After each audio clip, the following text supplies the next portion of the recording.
Welcome to DJN TV and Tuesday Night with Ben Stowe. Now introducing the one and only Ben Stowe. Yeah, baby. Yeah. Here we go. Hey, it's Tuesday night once again. That's right. We're doing multiple Tuesdays in a row. I don't know if you can handle that. Can you handle it, Ben? Yeah, no, I could handle it. Okay, good. Really, You know what? It's funny. I can handle it. I was just 15 minutes ago, I was talking to my wife, and I made some comment about smoky-eyed makeup. I don't even know where I came from. And anyway, she said, "What do you know about smoky eye?" And I said, "I know my way around a woman." And she said, "Yeah, which one?" I said, "Whoa, you." This is going in. Like, only you. Well, here's my foot. Watch me put it right in my mouth. Yeah. Well, yeah. She put it there for me because she said, "Well, I've never had smoky eye makeup." Hi, dude. There she is.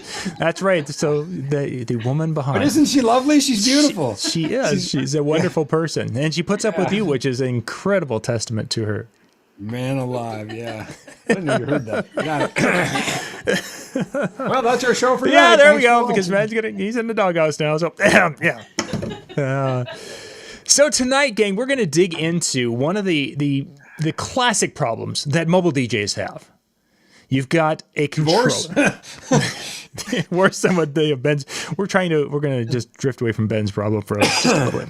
So we have our controller. You know, some of you've got really nice DJ controllers. Some of you have maybe more of an entry-level DJ controller that have a variety of different output capabilities, and you maybe want to up that game to go to your speakers, or maybe you want to add extra microphones. There's just so many things. So many times the solution becomes having your DJ controller and a little separate mixer, usually an audio mixer like a small band would use or something to that effect. So tonight we're going to dig into how you would do that, how you'd make it work, and really help you make the decision if that's a right direction for you. So, Ben, there's a lot of different brands out there, and we're not going to talk specific brands tonight, but when it comes to those little mic mixers, what's the biggest advantage of that kind of a connection to your speakers over what a DJ controller connection could be to your speakers when it comes to sound quality? I would say probably the first thing that comes to mind without a doubt is the mic preamps. You know, they tend to be a little bit better. Now, again, as you said, they're not all created equal, and certainly there are probably some cheaper, off-brand type things that might be worse, might be a step backwards, I don't know. But, I would say number one would be a mic preamp, and two, a little bit more mic control, would be something. And three would be, typically these controllers have at least one aux. So if we want to do like sub on aux, which I guess really wasn't part of our topic tonight, but we can kind of throw it in there. We could then separate our microphones and our playback music so that our microphones are never going through the subs in the first place. We don't have to worry about low end, handling noise and low end feedback because it's just not there in the first place. It cleans that up a little bit. And for those who are wondering exactly what he just said, is that what he's referring to the auxiliary out signal, and you would be taking that right directly to your subwoofer as opposed to running the full signal with everything there. But sometimes, thank you for translating.